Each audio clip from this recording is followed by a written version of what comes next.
Hey friends, welcome to bonus episode number 6, The Power to Survive. It's about stress, fitness, and genes and the relationship between the three of them. This bonus episode is actually an essay I wrote about 4 years ago when I started to intuit one of the connections that exists between stress and genes. And I knew I was onto something, and I started thinking not about stress alone, but stress in the complex of fitness and genes. Even though the show is a little bit more square because I'm reading an essay, I really do hope you nonetheless get something out of the content, because I think it shows us the upside of stress, that stress is on our side and that it's not alone, but it's there with a couple other allies, and that truth, that energy, that combination of resources in us is a great ally for our times. And I think we need that kind of inspiration with what's in front of us in the world and in each of our lives. So if you're new to the show, welcome. Glad to have you here to the How Humans Work podcast. If you're a regular listener, I appreciate having you back. It means a lot to me. Knowing that people are out there enjoying these shows, perhaps getting valuable and useful ideas and senses of how we work as humans. And I think this essay also can serve us. And then also for you to know that this is a listener-supported podcast. I'm not doing ads for a particular reason, because I just like the looseness and the freedom of people just being able to drop in the show without having to deal with consumerism. So if you care to make a contribution, I'd appreciate that. You can find that at howhumanswork.us/podcast. Again, thank you. However life is for you, I'm wishing you the best. Appreciate you being here. Check out The Power to Survive and let me know what you think.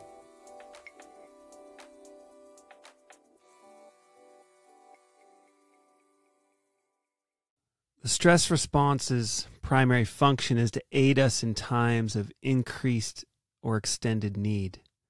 It's the biological hyperdrive system installed in the human body by evolution to help us adapt to our surroundings in the face of imperatives, change, and problems. At the most basic level, the stress response fires up our energy reserves to enable us to handle the constant threats and opportunities that life extends. But that is not all it does. The range of stress responses we carry within us as humankind has been handed down across millions and millions of generations of species since life first started to learn how to adjust to hardships. Now, hundreds of millions of years on, this ancestral system, gradually expanded and modified along the course of time, dwells within each of us. This inherited stress response system presents us with a challenge, for each of us is bound by principles related to survival that we didn't create, but nonetheless we are subject to. Our stress response system is our inborn ally, yet because of the time and the world we live in, on average, we only partially come to understand it. We get our stress response system enough to adequately manage stressful situations, but rarely do we live a life of ongoing mastery. More often than not, we are clumsy or even harmful when we try to execute our stress responses. Someone or something becomes a casualty of our ignorance or our lack of aplomb. Strengthening our relationship with stress is a worthy task, like learning to respect the power of the sea, whose calm waters under the right conditions can turn overwhelmingly dangerous. The stress response system can, and often does, churn into tumult as well. But we can learn to be sailors of dangerous waters who can read changes in weather and anticipate the eruption of powerful waves from still waters. By taking a deep dive and examining the principles of our human nature, we can learn to bring the volatile tides of our stress responses into fruitful expression. When we think about our lives, whether we're young with the promise of many adventures ahead, or we are later on in life with many years under our belts, or somewhere in the middle, the story and fate of our lives, whether we are aware of it or not, is defined by what we did or did not do in response to the demands of stress we faced. Small errors in judgment can impact the entirety of our lives. Like the man I once met on a retreat who thought his 5-year-old son was just by his side as they crossed the street. The boy froze up and delayed while the father lost momentary track of him. Tragically, his son was struck and killed by an oncoming car. A split-second gap in perception changed everything in the course of their lives. The son's life ceased, and the father carried a heavy grief that would take time and community support to heal from. While our own errors may or may not have such a tragic outcome, we remember them and they remember us. We all walk, more or less, counting our wins and losses in the field of survival. It's not a pretty picture to admit it either. Mischaracterized as vanity or diminished as ego, it actually arises from a deeper need than given credit for. For it is through our successes, and maybe even more so through our failures, we learn how to adapt. Our stress responses are the double-edged sword we are to learn how to wield and to sheath. We pay attention to our takes and our mistakes for good reason.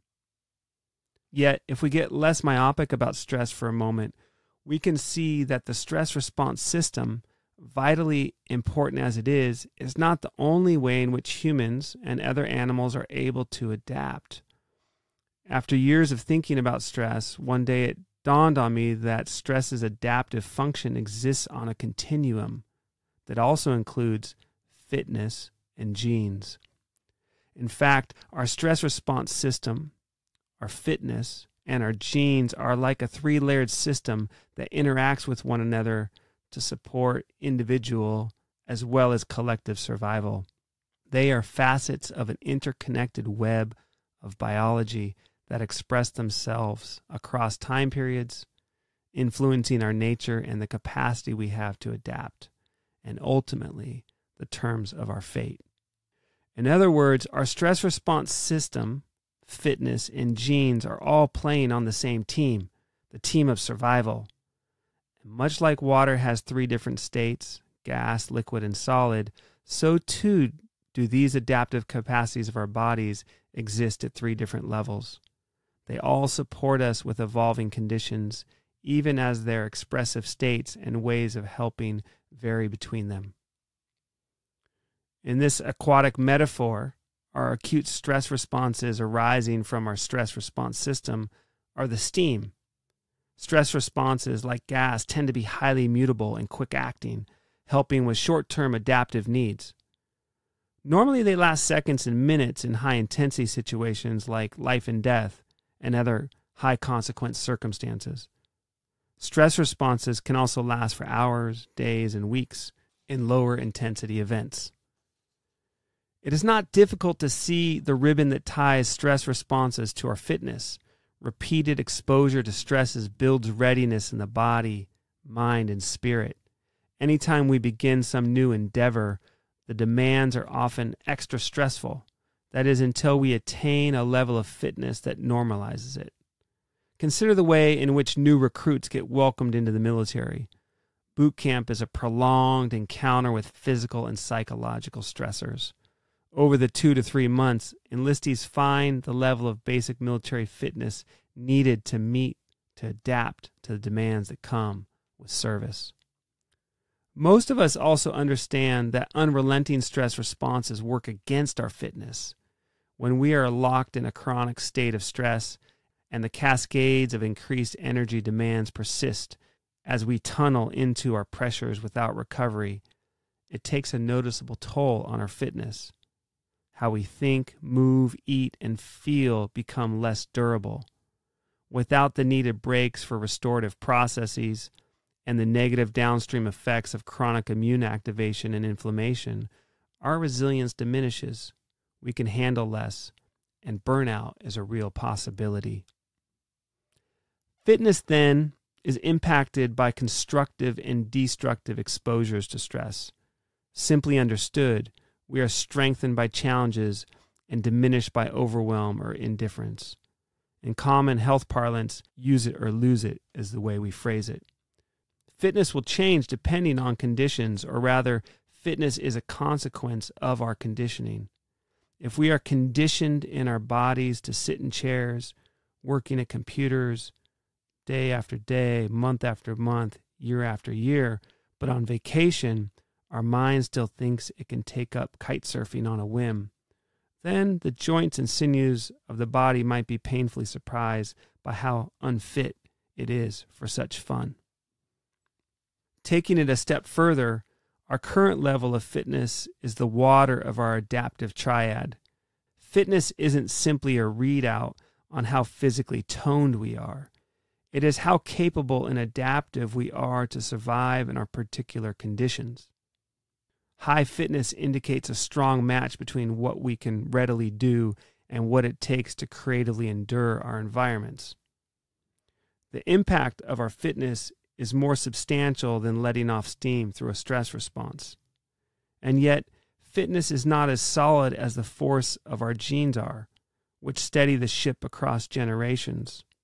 Harshly, fitness stands apart from our moral preferences. Being successfully fit doesn't mean survival strategies are fair or pretty. Being fit to live on the streets or in the selfish centers of power acquisition are forms of survival that seem to exist outside moral standards. Whether the water of our fitness is running or stagnant, it is our next level adaptive resource beyond a stress response. Fitness defines how well we can handle daily stressors, and it also gives us the capacity to be adaptive over medium-range time periods, helping us with how we live our days, weeks, months, and years. As fitness becomes more pronounced, we are better equipped to deal with stressors, and the more we learn to be effective with our stress responses, the fitter we are. The military inductee being asked to do 100 burpees on day 1 of boot camp versus day 75 will in all likelihood have a different response to that stress. A number of years ago, when we took home our new puppy, I admittedly was an unfit puppy dad. I'd never raised a dog from puppyhood before. And getting Tallulah was not my wife's idea, so naturally nighttime puppy care was mine. During Tallulah's first 2 weeks, I kept her in a puppy crate next to my bed. Every time she made a noise, I roused and felt anxious. I couldn't relax, and I didn't sleep very well each night. I was stressed out, as I was uncertain if I was doing the right things to nurture her in a balanced way. I woke with every whimper and snarl. Gradually, as our intermammalian bond formed and the trust and confidence came along with it, I settled down and restful sleep returned. As sweet as this little puppy tale may be, more importantly, it is a clear lesson about the role of fitness in dampening down stress. In other words, until we find our fitness with the set of conditions we are in, stress will keep calling to us. Of course, fitness is not just something we earn by building know-how with our stress responses. It is also an expression of genes. Fitness is the living substance between the vapors of stress and the ice of genetics, arising from the molecular know-how of DNA interacting with the pressures found in the world. Genes, then, are the third layer in our adaptive triad. They are substantial like glaciers and slow-moving as well. They express themselves not in days or weeks, even though they are active every second, but across lifespans, countless generations, and ultimately across the entire evolutionary process. Genes are impacted by stress and fitness. The problematic impact of chronic stress not only impacts fitness, but the structure of genes. High oxidative stress loads and the persistent cortisol exposure that comes with them, particularly the kind that is the consequence of adverse childhood experiences like neglect, increase the rate at which our telomeres thin. Telomeres are the protective caps at the ends of DNA strands and naturally wear with each cell division, which happens again and again throughout our lifespan. With the biochemistry of toxic stress inside our vessels, the enzyme that supports telomeres replenishing degrades, leaving the body more inflamed and prone to other age-related health risks. While our DNA has the recipe that codes the stress response system, it is not immune to the influence of stress on how genes express, mutate, and vary. Chronic stress takes a toll on our genes, even if they are not rapidly in flux like stress or shape-shifting around like fitness can. We can think of genes as the visionaries and long-term strategies of adaptation. Considered to work blindly and without bias, they express themselves in concert with the conditions they find themselves saturated. The outward world and the behaviors we engage in influence how genes speak back, turning gene expression on and off in response. So while genes are solid, they are not inflexible. As the slow cookers of adaptations, they brew change with their own logic, forever balancing the need for stability while sending out trial balloons of novel mutations that might find a sweet spot in the environment in the next generation. Another connection between stress and genes is this. Under stressful conditions, the rate of gene variability increases. This fact was something I intuited as a possibility, and when I found the paper that confirmed it, I realized I was starting to understand the deeper workings between stress, fitness, and genes. Since the arrival of ancient humans in the biosphere more than 2 million years ago, along with the subsequent migrations out of Africa and across the planet, our lineage has encountered change. Over the last couple hundred years, the rate of change has arguably been exponential. No doubt stress helped genes conjure new possibilities for who we were to become. Our ancestors found ways to innovate and survive with short-term stress responses, as well as fitness building, which ultimately influenced the river of genes that flowed through them and into us. We too have this triad of resources to survive changing conditions. And my God, have the conditions changed. Those long ago periods and events have shaped our genomes and the cultural practices we need to build fitness. Much of our personal troubles today is to figure out what fitness works in such an age as ours. And yet, all who we are is a direct consequence in those far away and more recent ancestral stories. In each of us and in every cell of our bodies, we carry a unique yet highly similar arrangement of nucleopeptides that have been altered, mutated, recombined, and shared intergenerationally since the dawn of life. Beyond all the surface level variations and trait differences across the human family, the triad of adaptation is the bedrock of how we operate. It is a common and profound ability for change that unites us. If ever there was a time to call out the depths of our enduring humanity and the ability to respond to change at multiple levels, it would be now. Each day, let us welcome each other and ourselves on this journey where stress, fitness, and genes are the deeper story of our survival. Let us remember, as Katie Bowman says, that all bodies are welcome. And all bodies are welcome with the know-how they have to meet the massive changes of our age. We owe it to ourselves. We owe it to our ancestors. And most assuredly, we owe it to the future. Thank you so much for joining the show today. You can support the How Humans Work podcast by sharing the shows with your people, your family, your friends, your community. And you can keep it ad-free by making a donation to our Venmo at HHW_pod. I appreciate your support. All music is performed by the incredible Chase Jackson at chasejacksonmusic.com. To learn more about our guest, the show, or Jeffrey's work helping people make peace with their human nature, you can go to howhumanswork.us.